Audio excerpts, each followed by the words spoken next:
Episode की start में हम वांग और बाकियों को देखते हैं जो सभी उस ड्रैगन की बॉडी के पास खड़े होते हैं। तब किंशु और बाकी ये पूरे सेक्ट को बर्बाद हुए देखकर एकदम हैरान हो जाते हैं कि आखिर वांग ने अकेले इन सभी को कैसे हरा दिया। साथ ही वो सभी खुश भी होते हैं क्योंकि ये सेक्ट काफी ज्यादा पावरफुल था और इस सेक्ट के अंदर कई सारे स्पिरिचुअल ट्रेजर्स हैं जिनका वो सभी फायदा उठा सकते हैं। जिस पर वांग कहता है ये एक छोटा ही सेक्ट था, यहाँ के स्पिरिचुअल ट्रेजर उतने खास भी नहीं होंगे, लेकिन तब भी तुम्हें जरूरत है तो तुम जितने चाहो उतने ट्रेजर यहाँ से ले सकते हो। तब किंशु उससे कहती है मैं चाहूँ तो यहाँ से सारा ट्रेजर ले जाऊँ, लेकिन हमारे पास उतनी बड़ी चीज नहीं है जिसमें हम ये सारे ट्रेजर रख के ले जा सके। तब वांग उसे एक रिंग देता है जो इतनी पावरफुल रिंग है जिसे कोई पहन ले तो वो किसी भी चीज को आसानी से उठाकर कहीं भी ले जा सकता है। तब उस रिंग को देखकर किंशु हैरान हो जाती है कि यहाँ के ट्रेजर से ज्यादा तो वांग के पास ही अकेले कई सारे ट्रेजर्स हैं। जिसके बाद वांग वहाँ से चला जाता है। अब वांग एक पत्थर के टुकड़े को देख रहा होता है जिसे देखकर वो काफी हैरान भी हो रहा होता है। वो कहता है ये पत्थर किसी भी लॉक को ना तोड़ने में मदद करता है, यानी कि इससे कोई भी लॉक नहीं टूट पाएगा। तो इसका मतलब ये है कि जब मैं उस पहाड़ के अंदर लॉक था तो जरूर किसी ने बाहर ये पत्थर लगाने की कोशिश की होगी ताकि मैं उस पहाड़ के अंदर से बाहर ही ना आ पाऊं। मुझे पता लगाना होगा कि आखिर वो इंसान कौन था और आखिर किस वजह से वो मुझे पहाड़ के बाहर नहीं आने देना चाहता था। तब वहाँ पर किंशु उसके लिए चाय लेकर आती है। वांग उससे पूछता है मैंने अपने कई हजार साल ट्रेनिंग में गुजार दिए, तो क्या तुम मुझे बता सकती हो कि आखिर यहाँ पर क्या हुआ था। लेकिन किंशु कहती है मुझे भी नहीं मालूम कि आखिर यहाँ पर क्या हुआ था। मैं अपने भाई के साथ कुछ ही साल पहले से ट्रेनिंग करना शुरू करी थी, लेकिन हमारे सारे मास्टर भी गायब होते हुए अलग ही रैल्म के अंदर चले गए। बस हम ही लोग बचे हैं और उन सभी में सबसे ज्यादा पावरफुल मैं ही हूँ। तभी उन्हें घर के बाहर किसी के होने की आवाज सुनाई देती है जो बाहर से चिल्ला रहा था। वो चिल्लाते हुए कहता है मैंने सुना है यहाँ पर किसी ने तोड़फोड़ की है और यहाँ की पूरे सेट को ही बर्बाद कर दिया। मैं यहाँ का खजाना लेने आया हूँ, लाओ मुझे वो खजाना दे दो वरना मुझसे बुरा कोई भी नहीं होगा। तब बाहर किंशु उससे लड़ने आती है जिसे देखकर वो वॉरियर पहली नजर में ही दीवाना हो जाता है। वो उससे कहता है मैं तुम्हें एक मौका देता हूँ कि तुम सारा स्पिरिचुअल ट्रेजर मुझे दे दो और मुझसे शादी करने के लिए मान जाओ, तब मैं तुम्हें छोड़ दूंगा, साथ ही तुम्हारे साथियों को भी छोड़ दूंगा, वरना अगर तुमने मना किया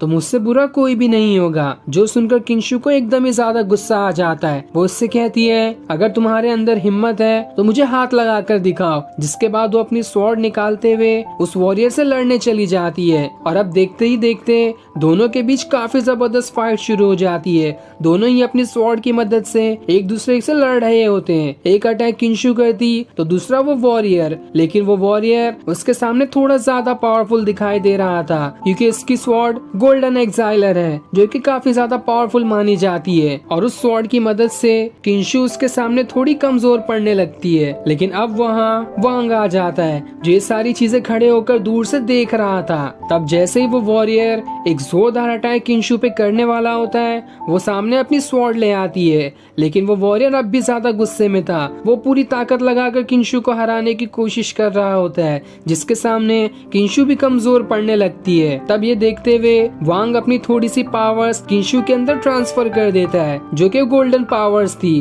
और जैसे ही उसके अंदर ये पावर आती है वो उस गोल्डन पावर को अपनी पावर से मिलाते हुए एक जोरदार अटैक उस वॉरियर पे कर देती है, जिस वजह से वो वॉरियर वहां से उड़ते हुए बहुत ही दूर जाकर गिरता है। साथ ही वो समझ भी नहीं पाता कि आखिर अचानक किंशु को हुआ क्या और उसने मुझे इतनी आसानी से कैसे हरा दिया। तब वांग किंशु से कहता है साइड हो जाओ, मैं देखता हूँ कि ये आदमी कौन है। तब वांग को देखकर वो वॉरियर कहता है मुझे तो लगता है तुमने हजारों साल कल्टीवेशन किया है, इसका मतलब तुम एक बूढ़े इंसान हो, हट जाओ मेरे रास्ते से वरना तुम्हारी ऐसी हालत करूंगा कि तुम चलने के भी लायक नहीं रहोगे। जो सुनकर वांग को गुस्सा आ जाता है और जो उंगली वो वॉरियर उसे दिखा रहा था वांग उसका वो पूरा हाथ ही काट देता है, जिससे उस वॉरियर को बहुत ही ज्यादा तकलीफ होने लगती है। जो देखकर वो एकदम ही गुस्सा हो जाता है और अपनी एनर्जी की मदद से वहाँ पर एक बेल बना लेता है, जिस बेल को वो बजाना शुरू कर देता है और उस बेल के बजते ही उसके अंदर से इतनी खतरनाक वेव्स निकलती है कि किंशु और उसके साथियों के कान ही दर्द करने लगते हैं और इस खतरनाक वेव से बचना आसान काम भी नहीं है। लेकिन तब वांग अपनी एनर्जी की मदद से उस बेल को ही रोक लेता है, जो देखकर वो वॉरियर एकदम घबरा जाता है कि आखिर तुमने मेरी बेल को कैसे रोक लिया। तब वांग अपनी एनर्जी की मदद से उसके हाथ से ही उसकी बेल छीन लेता है और मुट्ठी बंद करते हुए उस बेल को चकनाचूर कर देता है, जिसके चकनाचूर होते ही वो वॉरियर भी जमीन पर गिर जाता है क्योंकि उसकी एनर्जी उस बेल के अंदर ही थी। तब वांग उससे कहता है, ये सारे मेरे डिसाइपल्स हैं और जो भी मेरे डिसाइपल्स को परेशान करेगा उसका अंजाम बहुत बुरा होगा। जिसके बाद वो एक जमीन पर जोरदार किक मारता है और जैसे वो किक मारता है वो वॉरियर वहां से हवा में उड़ जाता है, जहां से उड़ते हुए वो नीचे गिरने लगता है। तब उसके नीचे गिरते हुए वांग सामने अपनी स्वॉर्ड खड़ी कर देता है और जैसे ही वो वॉरियर नीचे आता है वांग की स्वॉर्ड उसके अंदर ही घुस जाती है, जिस वजह से वो वॉरियर वहीं मारा जाता है। अगले सीन में हम कुछ लोगों को देखते हैं जिनके साथ ही वो वॉरियर भी था और वो सभी ये बातें कर रहे होते हैं कि हमारे वॉरियर को उस वांग ने तो मार दिया। मैंने सुना है वो वांग बहुत ही ज्यादा पावरफुल है,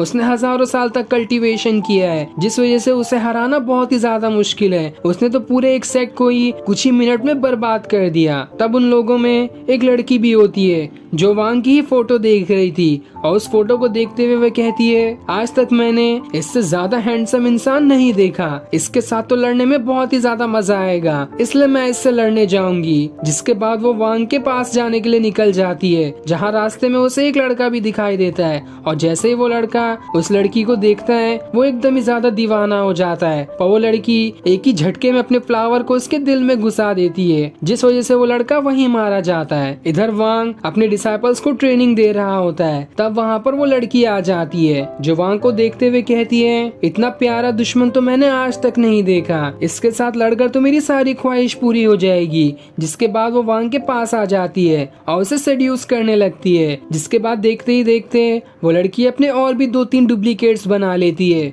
जो सभी वांग को घेर लेते हैं और उसे अपनी बातों में उलझाने की कोशिश करते हैं। लेकिन वांग इतनी जल्दी उनके बहकावे में कहाँ आने वाला था, वो अपनी पावर की मदद से उसके सारे डुप्लीकेट्स को खत्म कर देता है और उसे वहाँ से उड़ाकर दूर फेंक देता है, जो देखकर वो लड़की एकदम गुस्सा हो जाती है कि आखिर तुमने मेरे डुप्लीकेट्स को इतनी जल्दी कैसे मार दिया। जिसके बाद वो पूरे गुस्से के साथ वांग से लड़ने के लिए तैयार हो जाती है और ये सीन दिखाते ही ये एपिसोड यहीं एंड हो जाता है। Thanks for watching.